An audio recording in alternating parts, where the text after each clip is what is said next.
Hawkins, Indiana, was a town where nothing ever happened, until it did. One night, the ordinary world peeled back, revealing a nightmare called the Upside Down. Its darkness began to seep through, searching for warmth, ready to consume everything. The story begins with 4 friends, Mike, Dustin, Lucas, and Will, kids who lived more in fantasy than reality, but their monsters were about to become real. After a night of Dungeons and Dragons, Will vanished. A monster waited in the dark and Hawkins woke up screaming. In a secret government lab, scientists tried to breach other dimensions. They opened a gate and something found them. The Upside Down, a decaying ash-choked mirror of Hawkins, sent monsters crawling forth. Vines pulsed like veins, connecting everything to a single malevolent mind.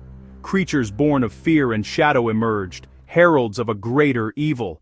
The town's quiet dreams were replaced by a waking nightmare. This is not just a story of good versus evil, but of cracks in reality. In Hawkins, the crack had opened wide, and nothing would ever be the same.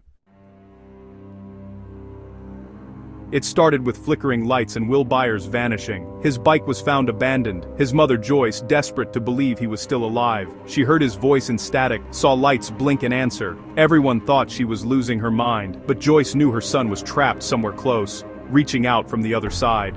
While the town searched for Will, 3 boys found a mysterious girl in the woods. She had a shaved head, a hospital gown, and a number tattooed on her arm. 11. 11 had escaped from Hawkins Lab, where Dr. Brenner had pushed her psychic powers to the limit. In one experiment, she touched something monstrous and tore a hole between worlds. Through that gate came the Demogorgon, the creature that took Will. The boys, with 11's help, realized the Upside Down was real. Joyce and Chief Hopper uncovered the lab's secrets, racing to save Will.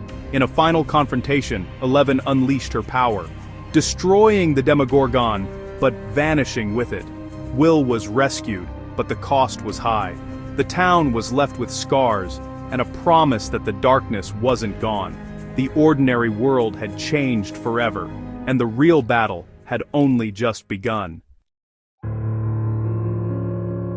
A year later, Hawkins tried to forget, but Will Byers was changed. He saw visions of a colossal shadow monster, the Mind Flayer, looming over the town. The gate was closed, but the infection remained, spreading underground. New monsters, demodogs, emerged, and the Mind Flayer used Will as its spy. The heroes fought not just a monster but for Will's very soul. 11, hidden away by Hopper, longed for her friends but was drawn to her past. She found another like her, Kali, or 8.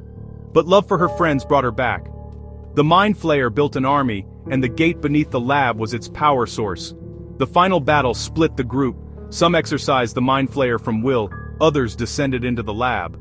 Hopper defended 11 as she sealed the rift, severing the Mind Flayer's hold on Hawkins. The town was safe, for now, but the shadow still lingered. The cracks between worlds had not fully healed, and the darkness was waiting. The summer of 1985 brought bright colors and a new mall, but darkness returned. Beneath Starcourt Mall, the Soviets tried to reopen the gate, unleashing the Mind Flayer's remnants. This time, the Mind Flayer built a body of flesh and bone, infecting rats and people alike. Citizens were flayed, absorbed into a monstrous creature stalking the mall. Dustin, Steve, Robin, and Erica, the Scoop Troop, uncovered the Russian plot. 11, now losing her powers, and her friends fought the flayed, including Max's brother, Billy. The final battle erupted in Starcourt Mall. Joyce and Hopper, with help from a Russian scientist, raced to destroy the machine and close the gate. Billy sacrificed himself to save 11. Hopper was caught in the blast, seemingly lost. The children survived, but the cost was heavy. 11 was left powerless and Hawkins was forever changed. The threat was buried, but not defeated. The summer ended in grief and uncertainty. 6 months after Starcourt, the group was fractured. 11, powerless, moved to California with the Byers family. In Hawkins, friends drifted apart, haunted by trauma. A new evil rose, Vecna, a sentient killer from the Upside Down, feeding on guilt and pain. With each murder, Vecna tore new gates into Hawkins. Max became his next target, and music became her lifeline. Joyce learned Hopper was alive, imprisoned in Russia, forced to fight a Demogorgon. 11 was taken to regain her powers, diving into her own memories.